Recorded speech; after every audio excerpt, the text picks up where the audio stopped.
Welcome back, guys, to EGN podcast. My name is Vlad. So today, as in the previous videos, we are going to have a discussion with the AI because the AI knows a lot of things, and I'm sure this is a topic that interests a lot of people, whether in Canada or in the US.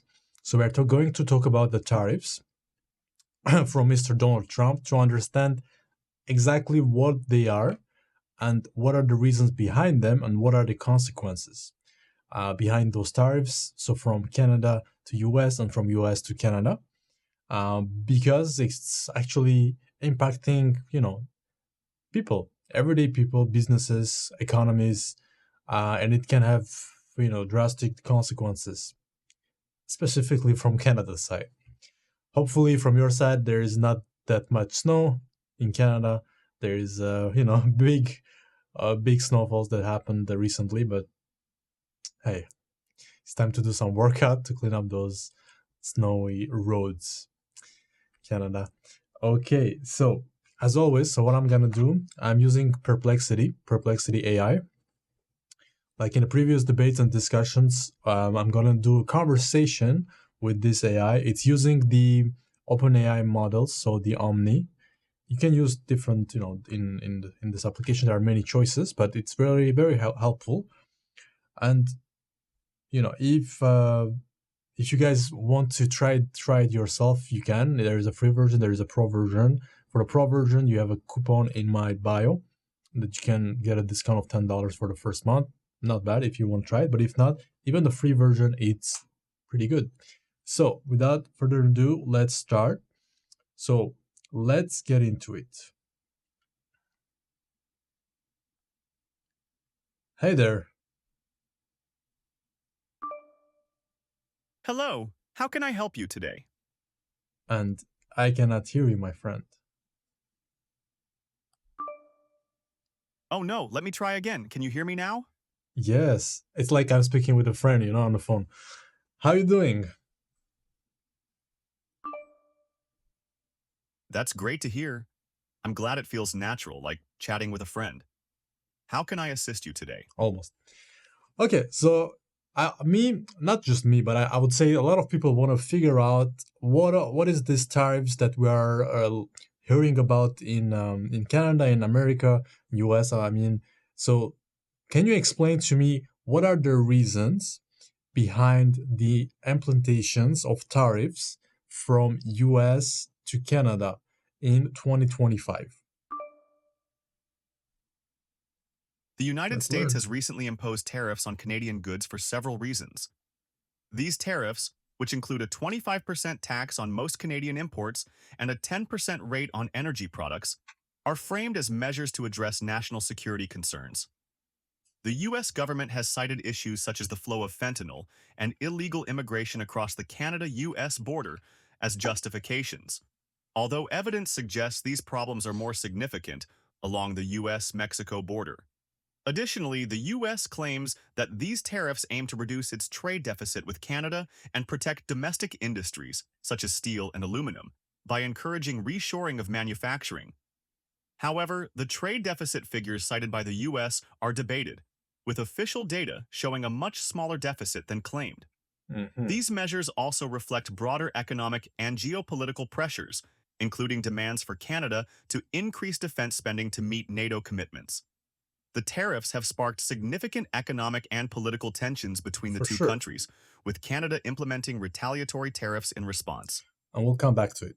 But you said that one of the reasons is because US wants to eliminate or reduce the import of fentanyl from Canada to US and immigration from Canada to US, illegal immigration. Is that happening?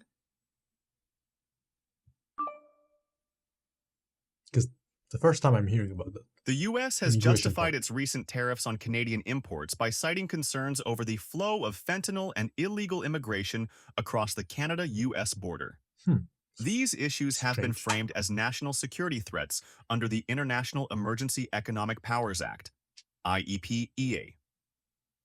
However, the actual data shows that less than 1% of fentanyl intercepted at the U.S. border originates from Canada, and Exactly. illegal migration from Canada to the U.S. has decreased by 9% in recent months.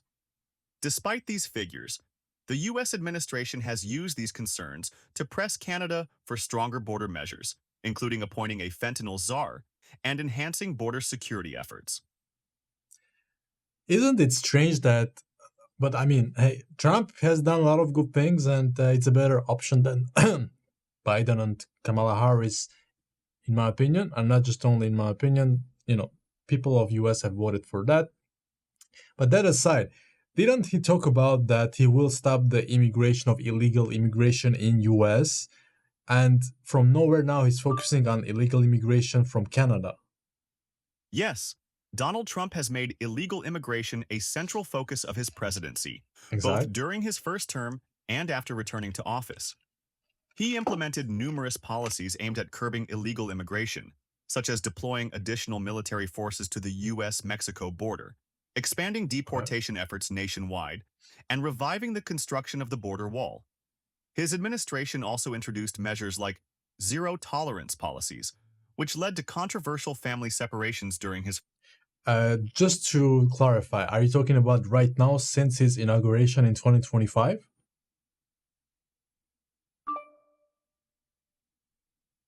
Yes, I am referring to Donald Trump's actions since his inauguration in January 2025. Okay, Since returning to office, didn't know that. Trump has aggressively pursued his immigration agenda, declaring a national emergency at the southern border and implementing sweeping measures to curb both illegal and legal immigration. These include mass deportations using military resources, suspending refugee admissions, restricting asylum access, and attempting to end birthright citizenship. His administration has framed these policies as necessary for national security and economic stability, though they have sparked significant legal challenges and criticism from immigrant rights groups. Okay, understood. So as you mentioned, the percentage of the fentanyl on the immigration of from Canada to US is very, very small. It's actually in decline. So apart that point, what are the other reasons why they put the tariffs on Canada? Give me like bullet points. Beyond the concerns over fentanyl and illegal immigration, the U.S. tariffs on Canada are driven by several other factors. Okay. One major reason is the U.S.'s effort to address its trade deficit with Canada, which President Trump has repeatedly highlighted as a justification for imposing tariffs. The administration argues that these measures are necessary to create a more balanced trade relationship and protect American industries from what it perceives as unfair competition. Another significant factor is the protection of U.S. domestic industries, particularly steel and aluminum. The U.S. has imposed a 25% tariff on steel and aluminum imports from Canada, citing national security concerns and the need to revitalize its domestic production capacity. This move is part of a broader strategy to achieve sustainable utilization of American manufacturing industries. Additionally, the U.S. has introduced a reciprocal tariff policy aiming to match the tariffs that other countries, including Canada, impose on American goods. This policy seeks to eliminate trade imbalances and prompt renegotiations of trade terms, but has heightened tensions between the two nations. Lastly, Canada's digital services tax, which applies to large digital companies operating in Canada, has also been a source of contention, with the U.S. viewing it as detrimental to American businesses. These combined factors have escalated trade tensions significantly. But did Trump talk about this strategy or this plan that he had regarding Canada, or this is something out of nowhere?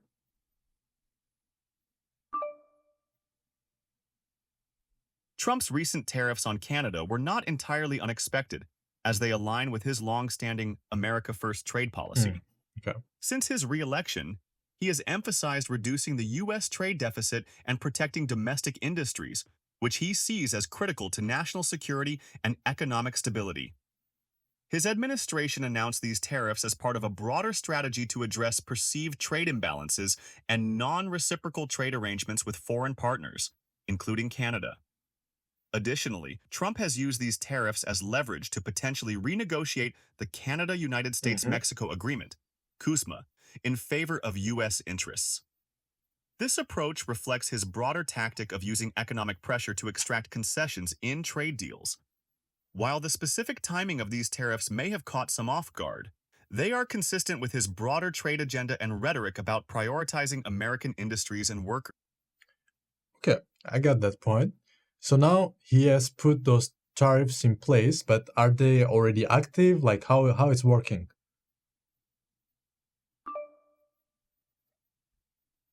The tariffs announced by President Trump on Canadian imports are not yet active. Okay, not Initially yet. set to take effect on Not February yet. 4th, 2025, they were delayed following a last-minute agreement between the US and Canada on February 3rd, 2025. This agreement paused the implementation of the 25% US tariffs and Canada's retaliatory measures for 30 days. As it stands, the new implementation 30 date for these days. tariffs It's not is much. March 4th, 2025. If enacted, the tariffs will apply broadly to Canadian imports, including goods previously exempt under duty-free thresholds. Okay. Both countries are currently in discussions, but businesses are bracing for potential impacts if no resolution is reached before the deadline. Well, and so you explained that they are right now it's on pause. Okay, so they said it's active, then they said no, it's on pause because oh shit, sorry my language, we didn't calculate this impact that it can have. Now let's say March 4th it comes and they do put the tariffs. What will be the consequences on the economy of Canada?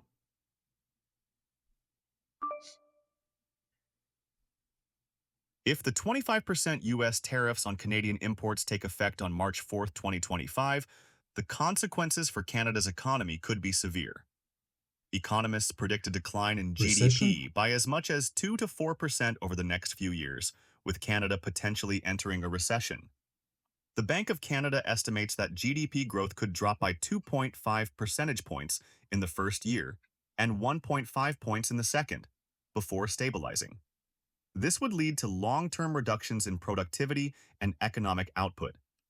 The Yep. tariffs would increase costs for Canadian exporters, particularly in industries like steel, aluminum, and automotive manufacturing, which rely heavily on U.S. markets.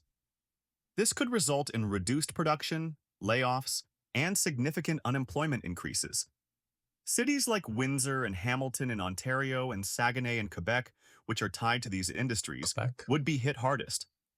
Inflation is also expected to rise due to higher consumer prices for goods affected by tariffs, compounded by the depreciation of the Canadian dollar. This would further strain household budgets. Additionally, retaliatory tariffs imposed by Canada on U.S. goods could escalate the economic impact by raising costs for Canadian businesses that rely on American imports. Overall, these tariffs could disrupt trade flows, weaken business investment, and leave Canada's economy less competitive globally. And is that what Mr. Mr. Trump wants? Or It seems that President Trump's strategy with these tariffs is multifaceted and deliberate. The tariffs are part of his America First trade policy, which aims to reduce trade deficits, protect U.S. industries, hopefully and they can generate figure revenue out. for the government. Additionally, they serve as leverage to pressure Canada into making concessions on various issues, such as border security and trade imbalances, or even to encourage Canadian companies to relocate production to the U.S. While the economic fallout for Canada could be severe, this approach aligns with Trump's broader goal of boosting domestic manufacturing and reshaping global trade relationships to favor the U.S. The tariffs are not random, but rather a calculated move to achieve these objectives, For sure. even though they He's risk thinking about significant his country. economic disruption for both countries. And would you say that if those tariffs go through on March 4th, 2025, the Bank of Canada will have to proactively decrease his rate, or depends? If the U.S. tariffs on Canadian imports go into effect on March 4th, 2025, it is highly likely that the Bank of Canada will proactively cut interest rates further to cushion the economic blow. Economists widely agree that such tariffs would pose a significant threat to Canada's economic growth, potentially pushing the country into a recession. In response, the Bank of Canada would likely prioritize supporting growth over controlling inflation, even if inflation temporarily rises due to higher import costs and a weaker Canadian dollar. Currently, the Bank of Canada's policy rate sits at 3%, but analysts predict it could drop to as low as 1.5% if the tariffs are substantial and prolonged. This would mark a continuation of its recent trend of aggressive rate cuts aimed at mitigating trade-related uncertainties and other economic headwinds. The central bank has already acknowledged that tariffs represent a complex shock for monetary policy, as they simultaneously weaken growth and push inflation higher. Therefore, a proactive rate cut would be a likely step to stabilize the economy in the face of such a disruption. Okay, and let me ask you this. So, what was the last time that these types of economic war happened? Was it during the Cold War?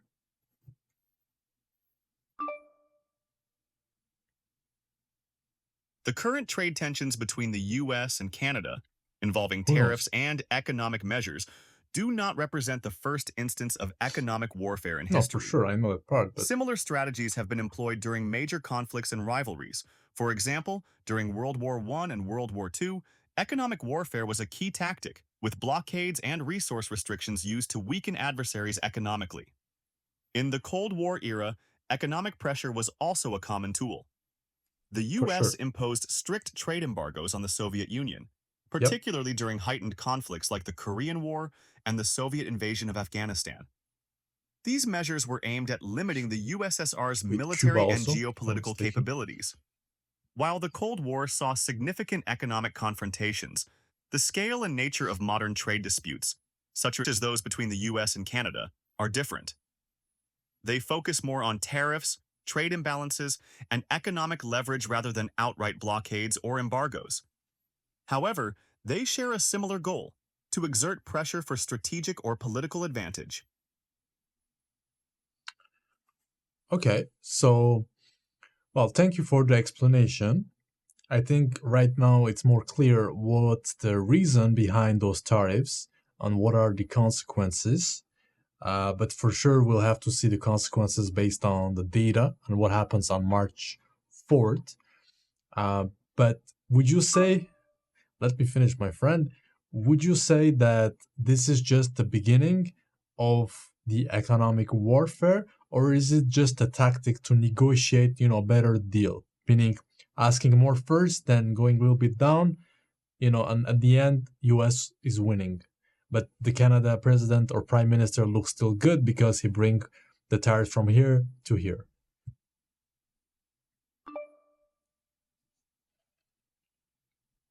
The tariffs imposed by the US on Canada could indeed be seen as a negotiation tactic rather than the start of a full-blown economic war. Historically, I such think so too. aggressive economic measures like high tariffs are often used as leverage to extract concessions or renegotiate trade agreements. This aligns with strategies like highballing in negotiations, where an extreme demand is made It initially, is. only to settle for a more moderate position later. In this case, Trump's administration may aim to secure better terms for the US in trade or other bilateral issues, while allowing Canada's leadership to claim a partial victory by negotiating down the tariffs. This approach allows both sides to save face. The US appears tough Exactly. and gains concessions, while Canada can argue it mitigated the worst impacts. However, if no agreement is reached and the tariffs are fully implemented, it could escalate into a broader economic conflict with lasting consequences for both economies. I agree. Okay, so let me just stop this one here. It's okay. So this last part, I think it's a key point because it explains the strategy of Mr. Trump. That's my opinion.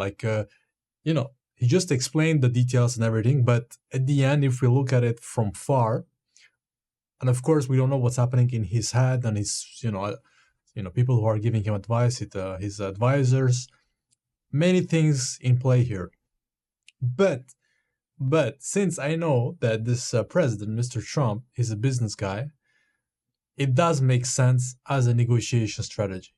He comes in, he starts to write executive orders. He says, "You are fired. You go there. Hey, Musk, cut this budget here. Go there, go there. Boom, boom, boom." People are like, "Oh my God, he's doing some big things." Other countries are scared what he will do next. Maybe we are next. Maybe, oh my God, we need to do something. As you saw, Canada and Mexico, they the same day they were like, oh my God, and probably they called him saying, hey, please, stop this for a second, let's talk. Even though they came back with their own tariffs, but again, it's a negotiation strategy because if you're in sales, if you're negotiating something, well, if you offer something and you know in advance that the person in front of you is going to negotiate to bring that down, well, you're not going to start with this lowest one.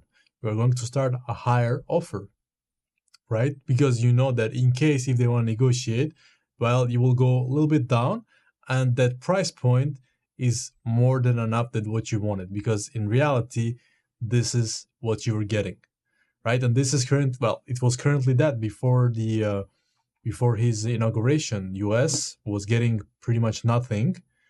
I'm exaggerating, so they were getting this amount of money from Canada in some sense, and now Trump comes in, he says, hey, I'm gonna change that because you are using us, in his own words, let's say, I'm gonna bring it here. Then Canada, oh my God, no, don't do that because it's gonna break our economy. What are you doing? Are you crazy? And then they come to sit down and they're like, hey, Mr. Trudeau. And Mr. Trudeau be like, Monsieur Trump, right? They are sitting there, they are talking. And then from here, Trump says, okay, you know what? I like you, Trudeau. You're good. You're good, man. Not bad. Even though you said you are resigning, but you're still here. Hey, you're good, man. We'll bring it here. And at the end, it goes from here to here for US. It goes for Canada from here to here. And Mr. Prime Minister looks not that bad because he negotiated some deals. But from the jump, the strategy was there. And that's a good negotiator. That's a strategy person. That's a good salesman, because a good salesman, by doing his moves, he knows what's the last move. So it's, thinking 5 moves ahead. In his case, I'm sure he's thinking 20 moves ahead. So hopefully this video clarified for you more in detail what's happening with the tariffs. A lot of people are talking about the interest rate because it has a direct impact on mortgages. For some people, it has an impact on their investments. And so it's a lot of discussions about it. So that's why also I wanted to do this video to clarify, not only for you guys, but for myself too, to understand. Hopefully you enjoyed it. So if you like this type of content, like, subscribe, and share. If you got out of value out of this video, share it with a friend. Subscribe in the future. As you can see, I'm having these types of discussions with the AI. Hopefully in the future we'll have other guests here, not just the AI. But it's good because it's teaching us new things. It's connected to the internet and we can challenge it. We can have a debate. If you didn't see my videos about the debates we did with the AI, I did one about UBI. We talked about Trump, Biden, the LA wildfires, and a lot of good stuff coming also in the future. So thank you for your time. My name is Vlad, and see you in the next video.